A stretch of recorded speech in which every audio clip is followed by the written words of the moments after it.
So what if I told you most people lose their league before they finish their fantasy football draft?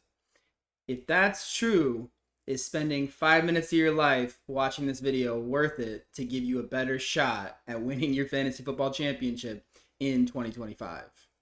So what I got for y'all today is 5 tips of things to avoid doing in your fantasy football drafts to set you up to win in 2025. So mistake number 1 is not knowing your league settings. This comes in a couple different forms, but the primary one being how you guys score points. If you are in a PPR format, that means you get a point for every reception. You're going to want to draft a little bit more wide receiver heavy. If you're in a half PPR, you're going to want to draft a little bit more balance between wide receivers and running backs.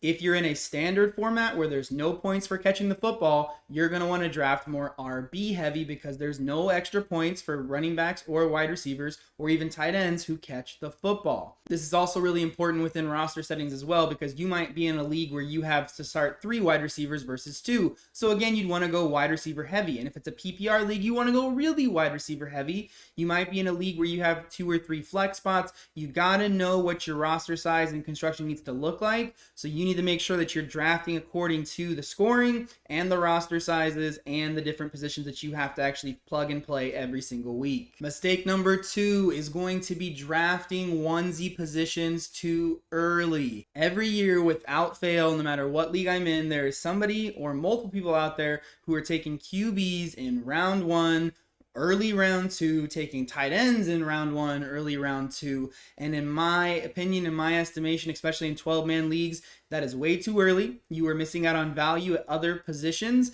And you have to remember that at QB and tight end, unless you're in a super flex league or maybe a weird league, which I've never seen, that has 2 tight ends that you start, those positions are onesies. There's going to be at a minimum 2 wide receivers and 2 running backs you have to start. So those positions carry a little bit more value. So if you're taking QBs and tight ends in the first round or the beginning of the second round, especially in leagues that are a little bit sharper or a little bit more researched, you are missing out on positional value at running back and wide receiver when you take those onesie positions too early in your draft. Mistake number 3 is following rankings or ADPs blindly. I talked about this in another video. I'll have it up here, so if you want to watch that to hear more of my thoughts on this, because I'm not going to go into it for too long. When you are drafting with a ranking sheet, whether it's my ranking, somebody else's rankings, I don't care where you get your rankings, those are more like guidelines. They are not stringent rankings. This is even more true with ADP because whatever site you're drafting on, there's going to be an average draft position. It's going to be different from platform to platform to platform.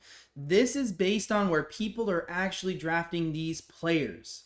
It does not mean that's where they should be going. Last year was a great example. CMC was the running back 1. He was the 101. He was the first pick in our fantasy football drafts. People knew he was injured in the preseason and they never bumped him down. He never fell down to 102, 103, 104, never moved, stayed there all year. He played, how many games? 3 or 4 games during the season. He hurt his Achilles, hurt his calves, whatever it was, whatever the real injuries were, and he broke your fantasy football season last year.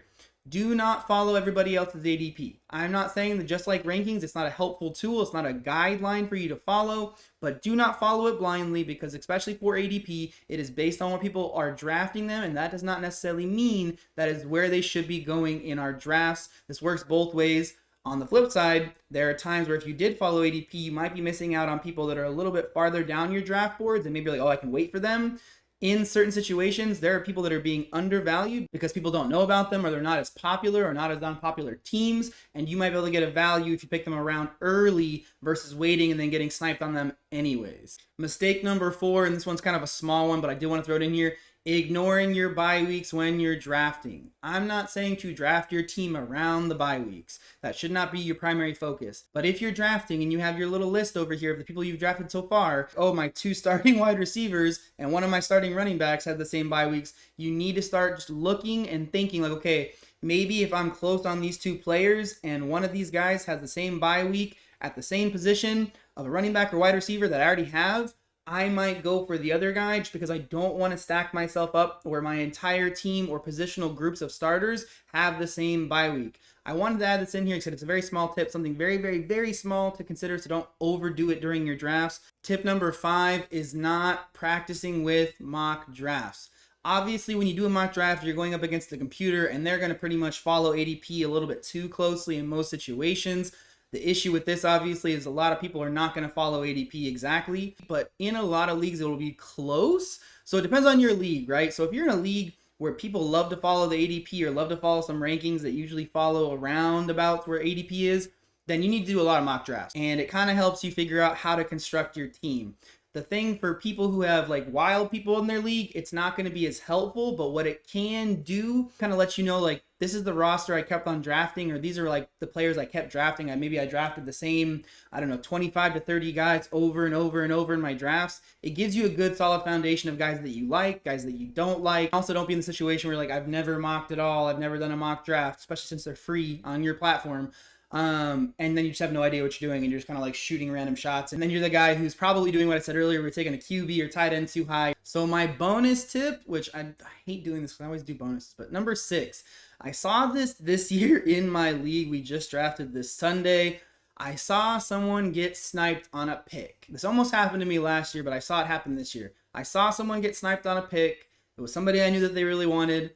And they kind of went into some tilt, which is a poker term for like they got kind of pissed off, started to make bad decisions as that we got farther into the draft, where they started picking people way too early because they're like, well, I'm not going to lose this person that I really wanted. And it's like, well, there's probably 4 more rounds before we get to anybody even thinking about that person. So just don't fall into that trap of being like, oh, I really wanted this guy and I got sniped on him. And then you're really, really upset and you start making bad decisions or overreaching for players that are going way later in your drafts because you're worried about not getting like your guys. And I guess this segues into a backslash tip 7, part of tip 6. I don't know. Bonus is when you're drafting. I should have said it with the whole ADPs and rankings things. If there's people that you do really, really want and guys that you're like, you know what, this is somebody that I'm taking a stand on. This is somebody I want on my team, whether it's somebody that's one of your favorite people from your actual NFL team that you like, or just somebody you have a lot of confidence in. Don't feel stressed or crazy reaching a couple of rounds for somebody that you have a lot of confidence in, especially if you're in a league where people are just like picking random people after round 4 and they're just shooting crazy shots. Go get your guy if there's somebody out there that you really do want. Hopefully this video helps you get just a little bit closer to winning your fantasy football championship in 2025.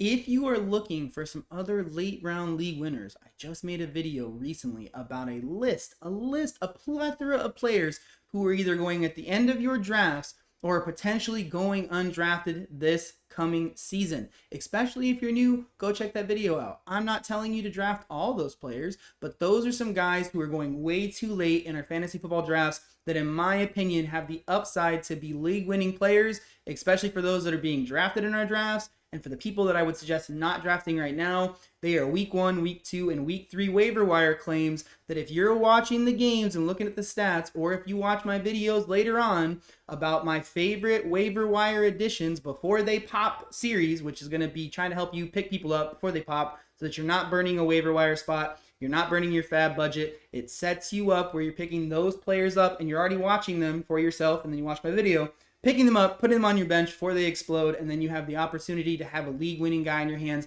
that you got for free. And I'll have that video around here somewhere for you guys to watch if you feel so inclined.